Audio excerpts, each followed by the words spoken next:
Hello, and welcome to Variety with me, Adam Sternberg.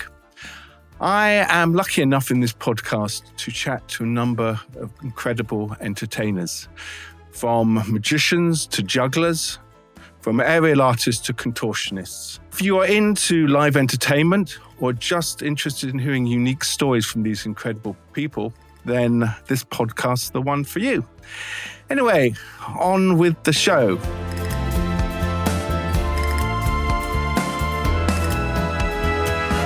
It's variety.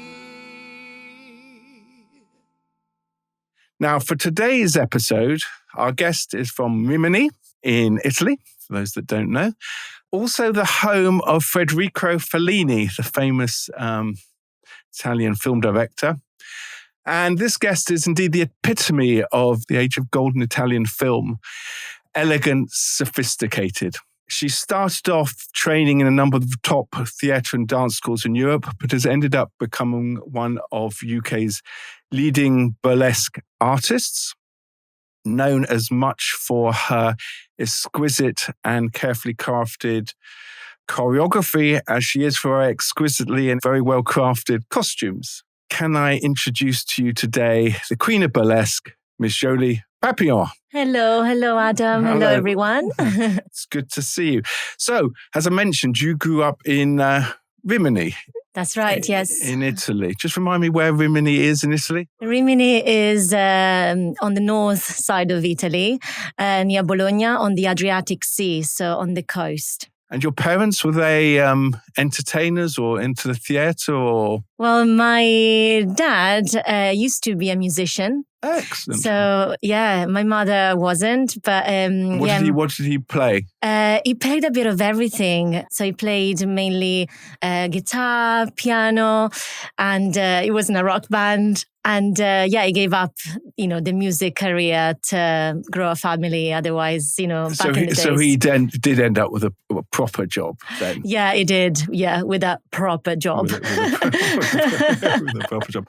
So what were your sort of earliest sort of experiences of performance? So in terms of being on stage, I was quite lucky because since I was a teenager, my dance and singing teachers had a lot of connections, and they were able to take the group of I don't want to say favorite, but the most keen students to do a bit of experience. So they were taking us with them and perform in front of an audience, whether it was like a piano bar And what type of thing would you be dancing at that point or singing? Both dancing and singing, because that's what I trained. I trained in both to begin with. Yeah. And where was the training done? In Rimini. Okay. Yeah. And was that a specific dance and singing? Yeah, so I started with ballet since I was a little girl when I was 4, and went on, and I have graduated to a few exams to become a ballet teacher. But then at the same time, I discovered jazz type of dancing, which I fell in love, and I was really passionate about it. I was doing really well, so I started doing national contests. In Italy. Okay. Yeah. And at this point, how old were you, do you reckon? I was between 14 and 17. Okay, so this was before it was a career. This was just... exactly. Yeah, so this was like a little introduction to the professional work in a way. So it was great to gain that experience and perform in front of an audience, not just like your mum and dad or like your families, So actually people who might criticize you or less you get exposed to rejections as well, That's important, isn't it? Because however good you are and whatever you're doing, there will always be times that you experience rejection. Yeah. And I suppose handling that is important. Yeah, absolutely. Especially as an artist, because you need to learn how to take rejections, improve yourself, as opposed to feel I'm never gonna make it, Because it's true, I think, and I haven't asked this of all the people that I interviewed, by a performer, you're always judged. Always judged. You're up there and being judged. Yeah. And the first judge of all is yourself. So that's the first Yeah, one, the troupe. and then everybody else on in the audience. Yeah. But then I moved on. When I moved to, I did musical theatre, professional training in Italy, in Bologna. Singing and dancing? Singing, dancing, so acting. you could have been on in Cats or some West End. Could have. Yeah. So was that at that point? Was that your aim? Yeah, that's what I wanted to do. That's what I thought I wanted to do until I moved to London, and I found, by doing all these different auditions that I was attending, I stumbled across a burlesque and cabaret audition. Before we get there, had you earned a living with dance or singing up to that point? Well, firstly, I wasn't of age yet. I trained till about 18, 19 professionally. Then when I moved to London, I started earning a living by myself, obviously. But I was really lucky that my mum and dad were supporting me, because they thought, well, you're still quite young and it's a very expensive city. However, I had to take a lot of pride in in saying that the moment I started to work, I just felt like independent, and I really enjoyed that. So I was doing different jobs in all sorts of things. I was doing like promotional work, or sometimes I would work as a dancer or as a singer on like random gigs here and there, until then I found cabaret. Just could you tell me, how do you define cabaret or burlesque for that matter? They're different, I presume. Burlesque is a type of cabaret act. I think they're intertwined in the sense that cabaret is a broad word to describe a show that can have a variety of acts, whereas burlesque, circus, comedy. So cabaret kind of like encapsulates all of these art forms within cabaret. Of which burlesque is one. Yeah. So tell me then how you fell upon, or didn't fall upon, burlesque as your métier, as your chosen performance area, because it's quite specific. Yeah, and everybody's got their own story. Yes. To be honest, I didn't really know what burlesque was. I kind of had an idea when I was in musical theatre school, because with the studies, you also study about the vaudeville and the revues back in the days from the early 1900s. So like Ziegfeld Follies and stuff like that, yeah. early doors. Yeah, or revues, where there's like a collection of songs and dances. And then, so when I auditioned for a burlesque show, I didn't really know what I was doing. But I just thought, well, they're looking for dancers. Let me give it a go. And that's how I stumbled across the world of burlesque. The producer at the time asked me to be part of one of their shows in London at the historic Madame Jojo's. Which one? This is a good picture. Can we show that first picture, please? So this is you at Madame Jojo's. Yes. Quite a different look to the pictures we'll see later. Yeah. I'm just going to well, actually, could you describe, because this podcast is also audible, so people who are not watching it can't see the picture. So if you could just describe that, maybe. So there's a picture of a young, very, very young Jolie Papillon. How old were you? I must have been 22. Okay. 22 or 23, actually. It's me on the side behind the stage door, wearing a high-waisted velvet pants and bra with a big smile on my face. Which is always the key. I reckon that smile is the key. It's one of your strong points. Smiling is... Thank you. Yeah, I do love a smile on stage, or in life. But the audience like a smile on stage. Can I just see one of the other pictures just quickly, just to see where we've got? So you've gone from that, right, to that. Ta-da! Okay. So let's go. So just go back to the first one again. So what? How long roughly? What? Yeah. What? That's quite remarkable. So the second picture, it is you in amazing pink, feathery, bowery costumes, loads of glittery crystals, amazing pink glove, headpiece. Wow. Which, yes, is completely different. So that first show at Madame Jojo's, you were part of a troupe? So it was part of a production Yes. which was presenting burlesque artists, like solo artists. Okay. And there I was a dancer for the show. There was no striptease in that performance? Not in my performance Not in your yet. So that performance. was the very first as part of a burlesque show, but I wasn't doing a burlesque striptease or a solo performance. Okay. So you could be in a burlesque show at that point without doing striptease. You were just... Potentially, yeah. I was, yeah. Okay. Exactly, yeah. So that was Madame Jojo's. While we're on it, at that point, what did you have the name Jolie Papillon? Exactly, not yet. I was going to get there. I didn't name myself yet because firstly, that was my first experience in a burlesque show and was part of a duet with another professional dancer. So we were performing vaudeville kind of like style performances. One was a balloon pop. Oh, the balloon pop, yes. Yes. Nothing like a good balloon pop. I haven't seen one of those for ages. Right? Yeah. Yes. And the other I have to one get was... one of those on the podcast. Somebody who specializes in balloon pop. I'm sure there is. So that was like my first introduction to the world, the professional world of burlesque, really. Yeah, fast forward to this image of me in pink covered in ostrich feathers now.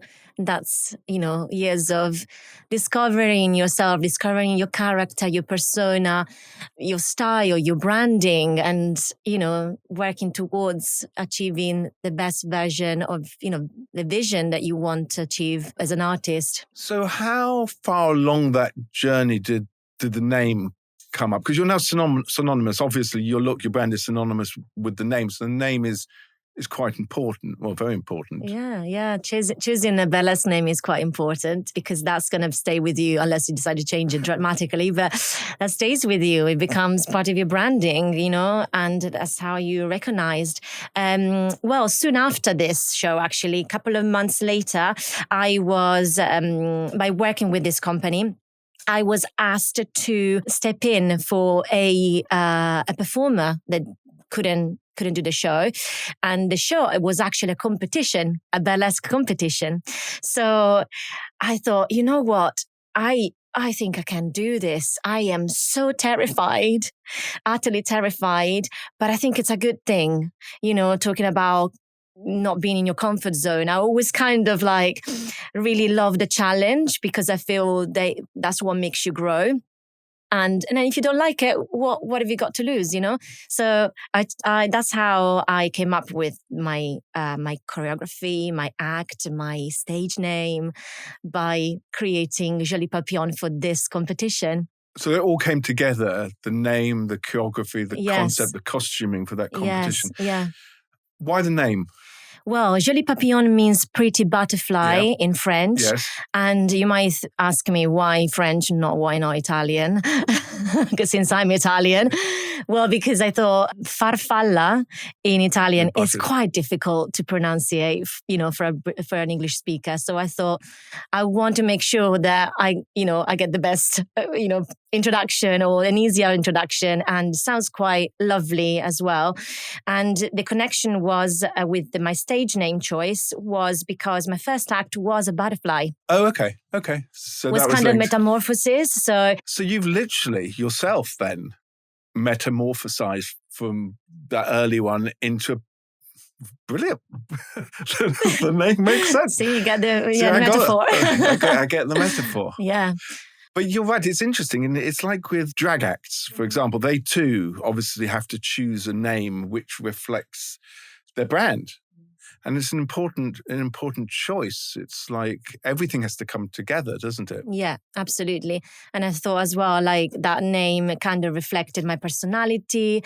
And I really love the fact of, the metaphor of the butterfly, the caterpillar, becoming a butterfly, because it's also kind of like it's not what we do in burlesque, that we kind of like unwrap ourselves, like we reveal ourselves, and show our vulnerability, our beauty. And, so that for me is as well like a synonymous of what we do with burlesque, with the art of striptease. And it's interesting you use the phrase art of striptease, which I've actually seen quite a lot, because, you could think of striptease as this sort of slightly tacky thing, but there is a lot of artistry, clearly, both in terms of the costumes and in terms of your choreography. Yeah, well, it's two different jobs, isn't it? At the end of the day, so I say the art of striptease because it is an art form. You perform on stage, this art form, which is involves the striptease as a vehicle to deliver the message that you want to deliver. Yeah, you perform whether you want to use any of your skills. If you learned any discipline, whether it's dancing, singing, acting, anything really. So there are striptease burlesque acts who sing. Yes. In fact, one of my first acts was also a sing and fling, as we call it. Sing and fling. Great. Sing and fling. I've never. I don't think I've ever seen that. That's interesting. Can I just ask you? The first time you stripped, that must have been nerve-wracking. That can't have been easy. Yes, but I have to say, the nerve wrack wasn't to do with the fact that I was stripping. It was the fact that I was performing burlesque for the first time. Okay, more the performance rather than because, and I thought about this quite a bit, and perhaps it is because I come from the dance world or the performing arts world, where the first thing for me is the performance. Then the way I do it by removing items of costumes is the way I use to perform. However, this is still a performance. So for me, the excitement, the nerves was to do with I'm on stage on my own presenting my work. So in a way, it's no different to if you'd been, I don't know, juggling or singing. It was the performance that was the... Yeah. And if I can compare it to before becoming a burlesque artist, when I, was singing in bands or singing as a soloist or dancing in groups or ensembles, or as a soloist, it's the same nerve really, but in a way amplified because you are a soloist here and you've got a message. You're right. You are it, aren't you, on stage at that time? And more than it, because the nature of your performance, everyone's heavily spotlit, metaphorically as well as actually. It's all on you. Can I ask you, so when you have like different costumes, like clearly you've got the blue one and the white one, are you a different personality? Is it a different... obviously it's a different act. Yes, it's a different act. And you're still Jolie Papillon, obviously, for both. But are you a different personality? I wouldn't say so. So the way, and every artist might think about their own acts in a different way. But personally, I am the same person, a same character, just with different moods or different styles. And it's also because I have a range of acts, and in order for me to make it interesting for me and for my audience, I try not to repeat myself, and that's just a practical thing. But also as a creative, you want to show different nuances to the character that you are on stage. So whether it's a femme fatale or a sparkly showgirl or a virtuoso dancer. You see, I think with audiences, myself for example, is you don't actually aware of all the intricacies clearly that go on to make character. Yet, in a way, you do, because that's why it's so effective, because of all the intricacies that you've talked about. The audience just sees the show. The final product. The final product. Yeah. And in a way, what this podcast is sort of about are those intricacies, because we, the audience, only ever see the final product. And I have always been fascinated by how you get there, because it's not that easy. Otherwise, everyone would be doing it. The costumes, for example, how does that happen in terms of the design or the look or the manufacturer? Yeah, well, again, for me personally, it's a creative process. So I get inspired. It could be literally anything. I could be sat on a beach and I just have a vision of like, oh my God, I need to do something about, I've seen a blue bird. I want to do that. I can see like the waves and I can try to create some movements that recall that, it's just like, it can be literally from anything in life, or a song that you listen, you're like, oh, I would know exactly what choreography to create for that act. So inspiration comes from different things in life, and then everything kind of puzzles together. Whether sometimes it can be right away you have the image of what the costume needs to look like, because that could be key to how you deliver your act, which it often is key how you deliver your act, since the striptease is the big part of it. Yeah, like I was saying, the choreography, I want to move this way, therefore I feel like a veil kind of fabric can help me to achieve that quality of movement. So again, it's everything, isn't it? It's the inspiration, then the music, the look.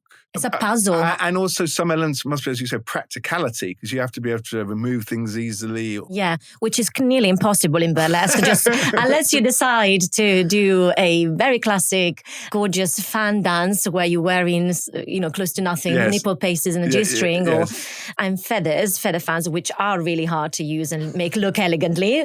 Let's not be fooled by that. Every element, every costume can be very tricky. Corsets, heels. And that's in a way what makes it is the complexity of the costume. So by definition, then it's pretty hard to quickly take off. But not only you have to take them off, you have to take them off elegantly, I suppose. Which actually leads me to my next thing. Now, unfortunately, we can't do burlesque completely here because we don't really have the space. But what I thought might be interesting for viewers is if you could just demonstrate the art. Now, what's the word? A technical word for taking off a... to peel a glove. Peel a glove, yes. Could you just show me how to peel a glove? Of course. Well, I've got here a variety of gloves. I wasn't sure which one to bring, so... You try one first, and then if I feel in the mood, I'll give it a go, because I reckon... I think you should give it a go. Yeah, well, let me... Could you describe what you're doing? So I just laid out a few pair of gloves here. I've got a pair of... I'm going to have to take my jacket off. Am I allowed? Of course you're allowed. Yeah. Okay, good. Well, it's part of the job. Done very elegantly. I'm going to have to take my jacket off as well. It's the first time I've done burlesque. Well, I hope in the editing of this there will be some sort of like music. Music, there will. Yes, there will. So I'm putting these gloves on, yes, which have got some nice fluffy feathers. Yes. You sure you don't want to try a pair, Adam? No, let me watch first. I'm going to watch first. Okay. Show me how to take off, and then I will do my best to copy it. How hard do you want it? No. Let's not make it hard. Okay. Let's make it as easy as possible, so I don't look a complete fool. That's fine. No, you won't look a fool. So the first thing, before removing an item of clothing or costume on stage, you want to kind of show it. You want to show what's about to happen, even though the audience can't quite understand what is about to happen. Yes. You want to highlight that this is my glove and this is the tease. So you are holding attention to and creating tension. So you can stroke your arm and the other arm, for example, and then you put your fingers through, and slowly you can get to your wrist. Yes. And then what I like to do, I like to bite the tip of my finger, the glove. Well, not actually the tip of your finger, because that wouldn't be good. Yes, that's right. You bite them all, and then you pull your fingers, and then the glove peels off. Okay, that looks... Shall we do it again? Shall I show you again? Show me the other, show me again. I'll show you the other one. Show me that. So you show your arm. Yes. Yes. You got the attention. I've got, yes. And then with your finger, you slowly bring the glove down to your wrist. Yes. And then you get to your mouth. You bite the tip of each one. Yeah. And then once these are released, the tips are released, you can pull it. Yes. Okay. This looks dead. This looks crazy. So I'm now taking off my jacket, only for purposes of putting on a glove. Of course. I think I'm going to do one glove. That's fine. Okay, of course. There we go. Let me see. Which gloves would you like? Red? Can I? Oh, these are a bit tight. Okay. But you can try them. I quite like the furry bit at the end. Well, actually getting them on is a little bit of a challenge. I know. Part of the job as well. Okay. There we go. Okay, there we go. Okay. So. And that's enough. Yeah, that's good. That's perfect. Yes. Okay. So what we're going to do now. Yes. Now you got a really seductive sheer glove on. I've never worn a seductive sheer glove. You look great. It looks great. You should. I should. You'll see me wandering around Putney with sheer gloves on. Yes, anyway. You think I'm joking? I'm not joking. So, yeah, there you go. So you're going to show your beautiful glove, your elegant wrist. Yes. And there you go. You get all the way up. Yes. And then from here, you're going to slip your fingers underneath the fluffy top of the glove. Yes. So slowly, making it look very easy, Adam. That's it. It is easy. This is easy. This is easy. Okay, and we stop there. Yes. We stop there. Yes. And then you bring your hand to your lips. Yes. And you start biting the tip of the fingers of the gloves. That's it. Very good. Very good. And now, with the other hand, grab the tips and then slowly, because you want to keep the tension. Oh, tension. Yeah, that's it. It's easy, isn't it? It's easy. I feel like a new man. I feel like this could be a new... With a bit of practice, it will be so easy. Whoever idea it was, I'll shoot them. Well done. That was my idea. So let me put my jacket. That was my first and potentially only time doing that. Let me just. It just goes to show, and that was, I'm sure, like the easiest of all things. Just it's not that easy, is it? It's not, and it's also obviously, as you noticed, you can get stuck. You can be a little bit sweaty, or the glove maybe is starting to rip or something, and you need to keep the interaction with the audience, because burlesque is not you taking your clothes off. It's you performing, taking your costumes off on a stage in front of an audience. So that is that we have that interaction. So you've ever had something serious go wrong? Not catastrophically, but I could say 90%, actually maybe 95% of the times, always something goes wrong on stage. And that is quite normal, no matter how much you rehearse. And it's to do with many factors, because in burlesque we've got, we were talking about, difficult costumes, heels, maybe a different stage every time, a different audience reaction. So, or we can make it even more difficult by adding a prop that gets stuck onto something, or doesn't open, a fan that doesn't open properly. So a number of factors that can, make it challenging. But yes, it happens all the time. Do you want me to tell you some stories? Yes. You do. Tell me a story. I can tell. Funny, you've got a picture of me laying on my bathtub. I mean, that's an amazing prop, but it looks immensely heavy. It's quite heavy. How do you get that onto? I presume you don't get it on it. No, I could. But yeah, like the story I was going to tell you about is actually about getting stuck with my bathtub prop. As you can see in the picture, we've got taps and shower fully functioning on stage. And one of the last times I performed this on stage in Canada, I don't know, I just got carried away, and I just decided once I got inside the bathtub to do a hair flick with my head, and my hair got caught on the handle of the taps, opening fully the shower head, which made the stage into an actual pool. And in the moment, it felt like, oh my God, I realized right away, luckily, I got caught, and I could see in a video that we've taken that it actually lasted less than a second. But in the moment, it feels like 3 minutes, No, So, I bet. It's interesting, though. The aeronist I saw yesterday, her difficult moment was also hair-related when it got stuck in the rigging, hoop, in the hoop. So your hair is a little bit of a risk, I suppose, was having... Yeah, exactly. But it could be anything. It could be the lace of my corset getting stuck to the handle of that. It can be my heel getting caught to the hose. Literally, there's so many risk hazards with what we do. Yeah, you shouldn't be allowed on stage at all, actually. Come to think of it. Yes, you're risking that. But I suppose for you, though, the key is maintaining elegance at all times. So whatever happens, you have to somehow pull it off. Yeah, but also, of course, but also it's part of burlesque, because burlesque is not just, the art of striptease itself, but it's satire. It's, the word itself comes from burla in Italian, which means to mock. It's to make a joke, to mock. So with wit and satire and playfulness, we are removing the costumes. It's not just, a sensual act in that sense. So if something happens, you incorporate it in your act, and sometimes people don't even know.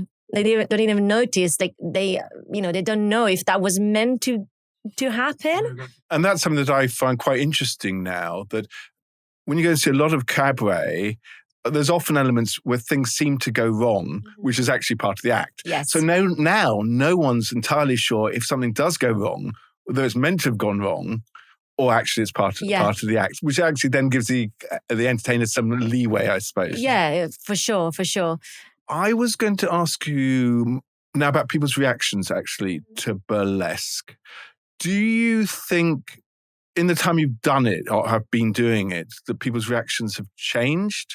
People now know more about burlesque, which is great, obviously. There's still a bit of misinformation about what burlesque is, and kind of connected to what we were talking earlier about being a stripper or striptease artist or burlesque dancer. Yeah, often people don't know what you're talking about to this day. They get a bit confused. Are you just giving me a fancy terminology for a stripper?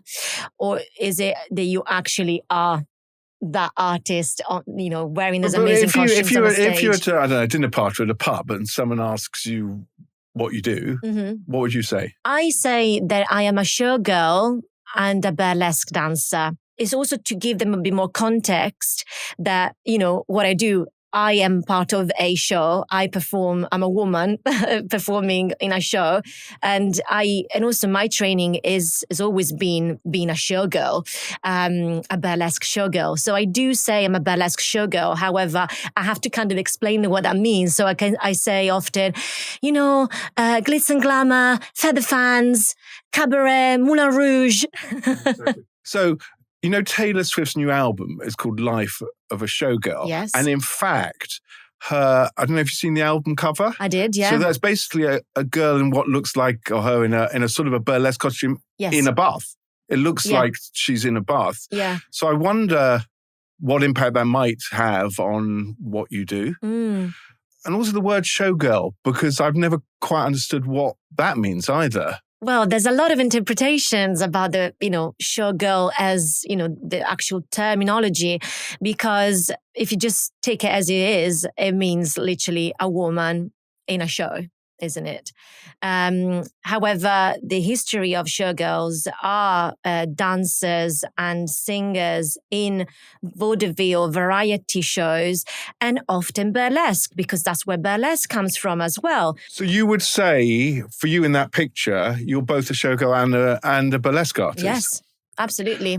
Okay, so do you think then, would the Taylor Swift album, which obviously will have massive appeal, do you think that will have an effect on how what you do is viewed? I think so, and I hope so in a way, in a positive way, because I feel like by celebrities and pop stars using more the aesthetics, because we don't know what her album is going to be like until we listen to it, right? But the aesthetics, exactly. Yeah. By her utilizing the aesthetics of the showgirl looks, it will hopefully lead more people to find out more about what burlesque is, what showgirls really are. From, like we were saying, in Paris, the Lido, the Moulin Rouge, to London, we have the burlesque, all sorts of showgirls. So hopefully then she could use you in her live shows whenever she turns up. She can give me a call. Yeah, so I tell you, if you're watching, Jolie would be an absolute fantastic addition to the live concert. If Adam says that. it must be true. Thanks. Going back to people's reactions to your shows, your stage shows, do you find that men and women react to you in different ways? Yes and no, and all of that at the same time. Like, it's a big mix in the sense that normally women are so excited. They are like, I am dragging my partner, my friends to see burlesque, or I'm going to go by myself to see a burlesque show, because they are so excited and inspired by this art form. Men sometimes, they don't quite know what they're about to see. Again, they might have some preconceptions about, maybe it's just like more classy a stripper kind of, performance. So it is a bit of a mix. There's also like the very shy one, which is quite funny because they kind of like purposely look away because they don't know what to do, especially if they are with their partner and they don't know if they're allowed to watch or not.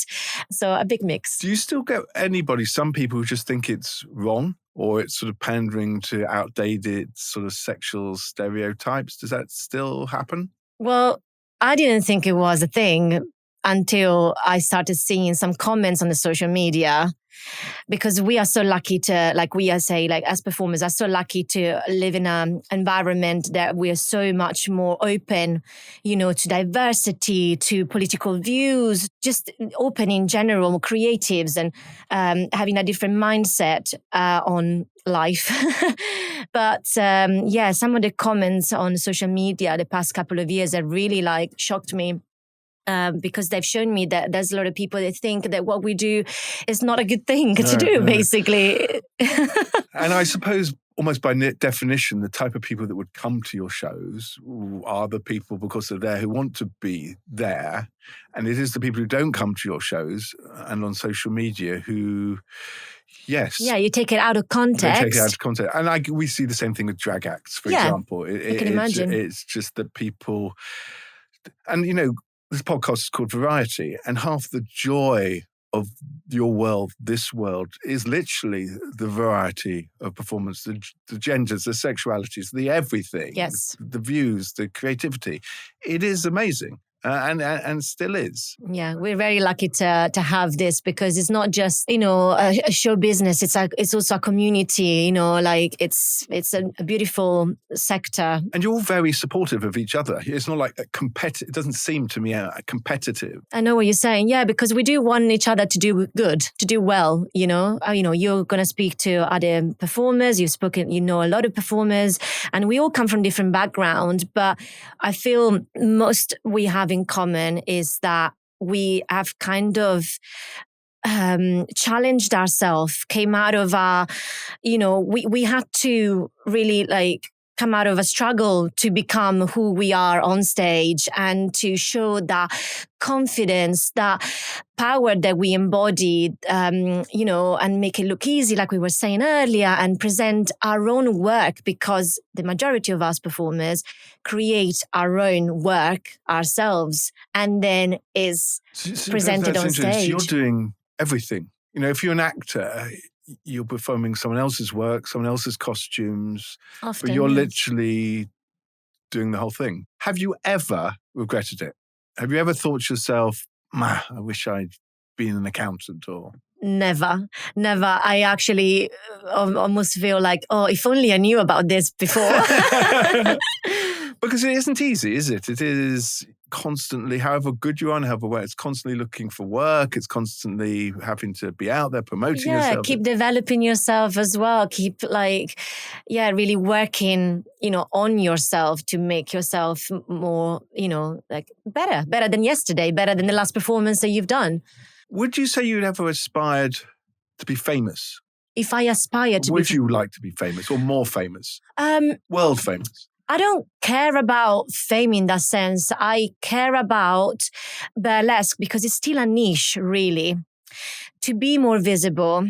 So then it's more recognized in the world of performing arts as a true art form, and, have less of a stigma, really. So because the more I or my colleagues get fame or get more established and more well-renowned. The whole genre. Yeah, the whole genre then elevates. So that's what I care mostly, because we do deserve the same...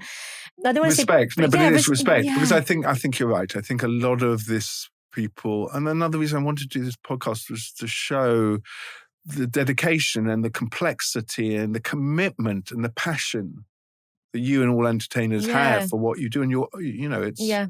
If we didn't have that passion, we wouldn't be doing it, because it's so hard. Sometimes it's really, really hard, for many different reasons, whether it's your self-doubt in yourself, or it's because you get rejections, or because, a show didn't go really well, or because you don't get booked and you don't know if it's something wrong with you, or if it's the actual market that isn't favorable to you at the time. And also, it's quite easy to think that taste change, for example, that now burlesque isn't in and something else is in. Yeah, or trends. trends. Yeah, exactly. Yeah.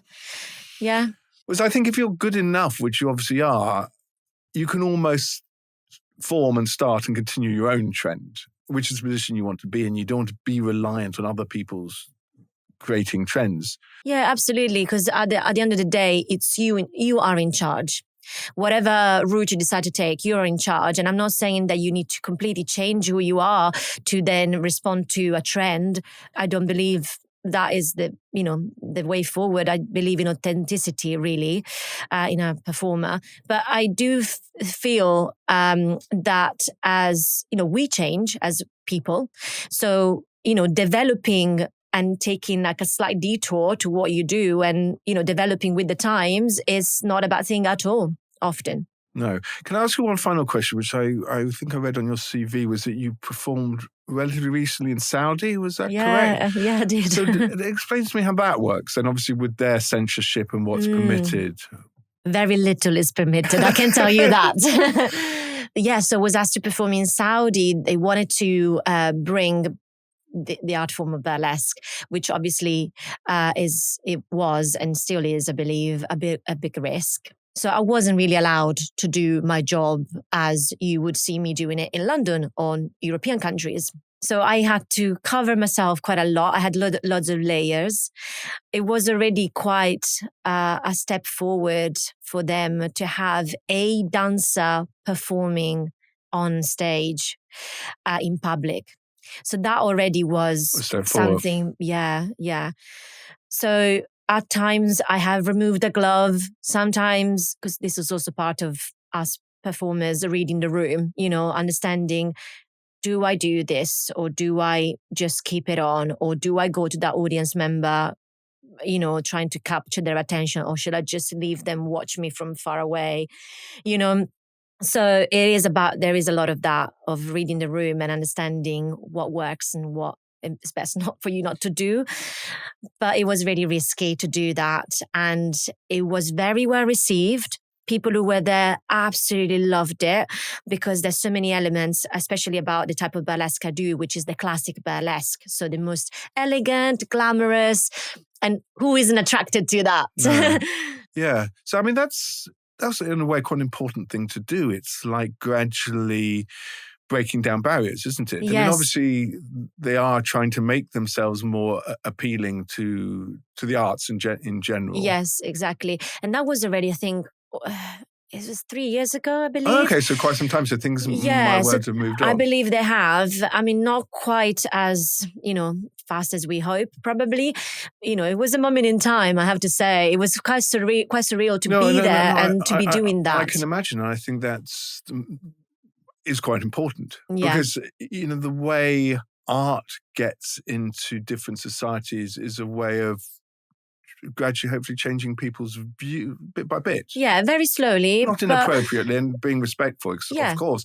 But art has always been a good mechanism for conveying new ideas. Absolutely, yeah. And breaking rules and breaking censorships and, Well, historically, definitely. Yeah, and burlesque is a big part of it because, it was always born as a political protest, really, So, well, we need some of those. Yes.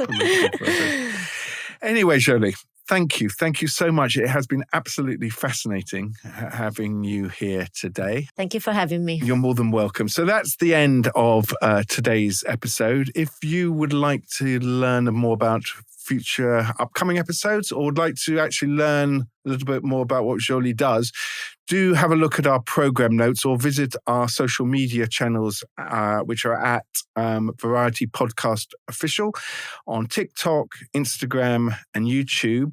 And also there shortly, you'll find information on how we will bring this podcast to life with Variety live shows.